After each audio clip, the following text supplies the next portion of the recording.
Très chers frères, aujourd'hui nous voyons la prière du Notre Père. Je ne pouvais pas ne pas parler de cette prière que Jésus a enseignée aux apôtres. En effet, lorsque les apôtres étaient avec lui, ils lui ont demandé de leur donner une manière de prier pour faire en sorte que lorsqu'ils parlent à Dieu, eh bien, ils soient vraiment écoutés. Et le Seigneur Jésus leur a enseigné cette belle prière du Notre Père qui, pour nous, est la prière chrétienne par excellence. Et il est bon pour nous de la prier régulièrement avec une vraie intériorité. Notre Père qui es aux cieux, que ton nom soit sanctifié, que ton règne vienne, que ta volonté soit faite sur la terre comme au ciel. Donne-nous aujourd'hui notre pain de ce jour, pardonne-nous nos offenses, comme nous pardonnons aussi à ceux qui nous ont offensés, et ne nous laisse pas entrer en tentation, mais délivre-nous du mal. Amen. Cette prière, pour nous, est fondamentale parce qu'elle vient de Jésus. C'est Jésus lui-même qui nous l'a enseignée. Et donc, s'il y a une prière qui nous permet d'être entendus par notre Père, eh bien, c'est précisément cette prière-là.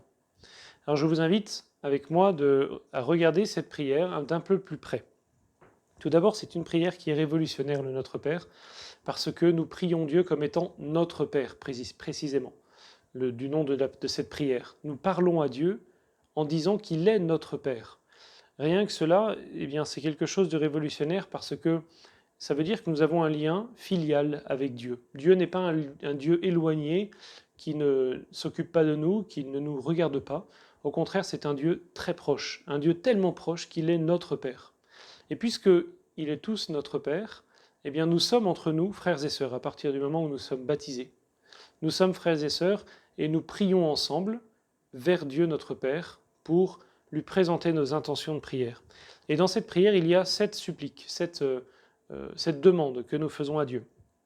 La première, que ton nom soit sanctifié. Et c'est la première chose que nous essayons de faire, c'est-à-dire, nous voulons que Dieu soit le premier servi. C'était une devise autrefois et que nous pouvons toujours avoir pour nous chrétiens, que Dieu soit toujours le premier servi, Dieu premier servi. Nous faisons en sorte dans cette prière de mettre cela à la première place. Nous voulons servir Dieu en premier. C'est ce que disait saint Ignace de Loyola. Il disait « Un chrétien est fait pour servir, révérer et louer Dieu ». C'est exactement ce que cela signifie. Que ton règne vienne. Et ça, nous l'oublions souvent, les chrétiens, c'est que nous avons le désir que Dieu vienne sur la terre. Jésus nous l'a dit « Je reviendrai comme de la même manière qu'il est venu ». C'est ce que dit l'ange aux apôtres. Pourquoi regardez-vous le ciel? Le Christ reviendra de la même manière qu'il est venu, qu'il est parti, pardon.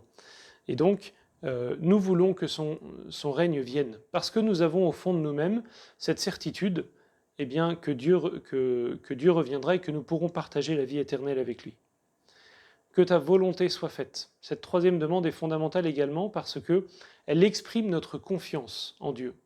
C'est quelque chose vraiment sur lequel nous devons travailler, essayer d'avoir confiance en Dieu. Si nous avons de grandes souffrances dans notre vie, si nous sommes révoltés face à Dieu, eh bien cette confiance peut être ébranlée. Eh bien, il est fondamental pour nous, en priant ce Notre Père, de demander à Dieu de nous aider, malgré les difficultés, les vicissitudes de cette vie, de nous aider à avoir une grande confiance en lui. Que ta volonté soit faite. Donne-nous du pain, notre pain.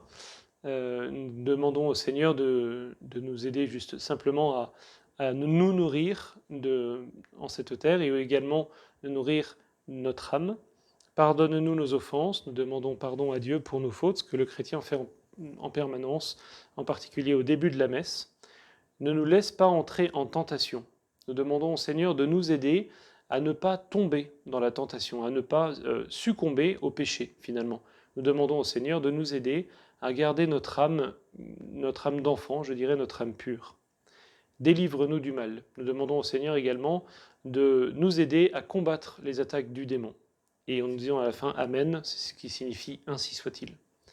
Cette prière du Notre Père, elle est très importante pour nous. Nous devons la méditer, revenir sur ces 7 suppliques régulièrement pour nous rappeler déjà que Dieu est notre Père et lorsque nous la récitons en particulier à la messe ou même dans d'autres offices religieux, que ce soit aux obsèques, au baptême, au mariage, elle est tout le temps récitée cette prière puisque c'est la prière par excellence.